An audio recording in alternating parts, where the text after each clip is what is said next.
you are finished with your holiday shopping? How many of you haven't even started? I have to confess, I'm one of the later ones. It's so hard to get the energy and motivation, and yet I'm excited about the holiday season. But I'm curious as to where you fit in. This episode is really about how to save money during these really stressful holiday times. It's so easy to blow out of your budget. And so let's talk about what some hacks are to make it easier for you to stay within that comfort level stress free if that's really true during the holiday season. But I am curious, how many of you remember green stamps? I know, green stamps. I remember back in the day when customers would receive green stamps they'd get them at the checkout counters at the grocery store, the department store, gasoline stations, and they would redeem them for products in a catalog.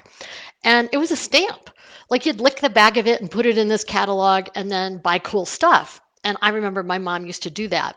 And at the time, my understanding that in the 1960s, the S&H green stamp was promoted as the largest publication in the United States and boasted that it issued 3 times as many stamps as the US Postal Service. Crazy.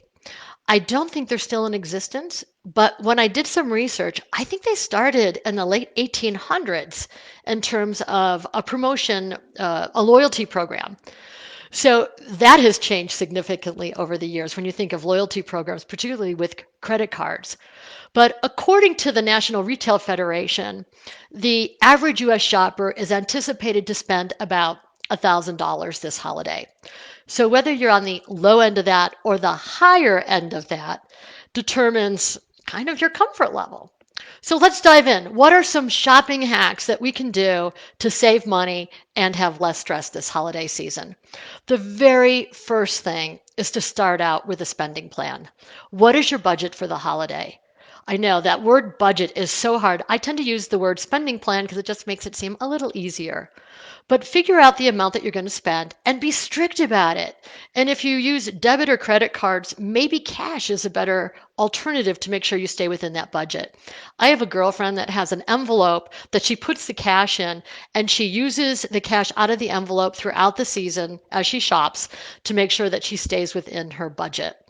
And like she has envelopes for every single thing, whether it be holiday shopping or fixed expenses. That's her hack, and it works for her. The one thing on a spending plan, make sure that it includes not only gifts, but also all the other activities around the holidays.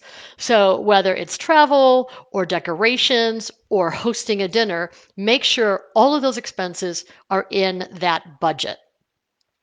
The second thing is consider alternative types of gifts. Homemade.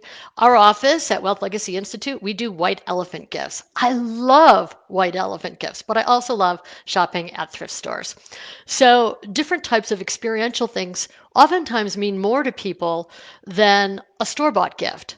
So, you could make dinner for somebody or share one of your hobbies. Something experiential could be really heartfelt and have a lot of significance.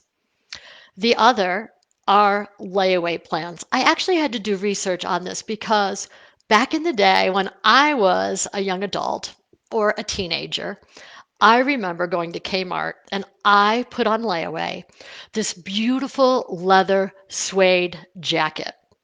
And a layaway plan is where you put a percentage of the purchase price down. They hold your item and you pay over a series of weeks, generally, I don't know, anywhere from 8 to 12 weeks. And once you've paid in full, you can pick up your item.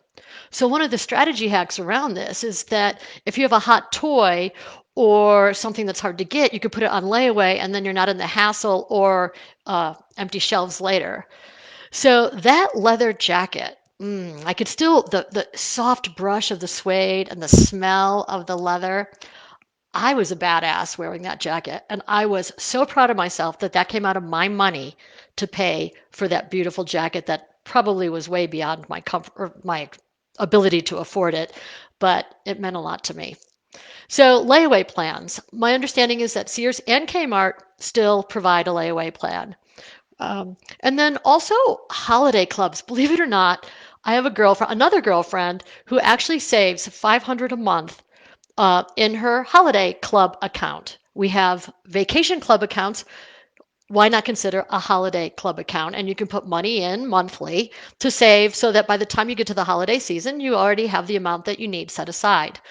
So this particular girlfriend, she loves it because if they decide to go to the mountains and do a dog sledding, or she invites Santa to their house, she feels like she has that budget and knows exactly what is within her comfort level, and it provides peace of mind. For those type of accounts, they're like savings accounts. Generally, it's more community banks and credit unions that you see providing those types of special accounts. But you can create your own at your own bank and just label it and identify it as such. So the creating a holiday club account is something to think about. And then, when all else fails and you just blew past your budget, think about finding seasonal work to cover your holiday spending. Especially this year, there's so many opportunities to make a quick buck or have a side gig to help supplement those costs. So when I think about how you spend money, what are those traditions on how you get through the holidays and not feel terrible come January with a huge credit card bill? What are your hacks that you use to allow for you to enjoy the holiday season? Thank you for your time. I look forward to hearing from all of you. And remember, my suede leather jacket. Loves the smell of leather. Have a great day, and thank you for your time.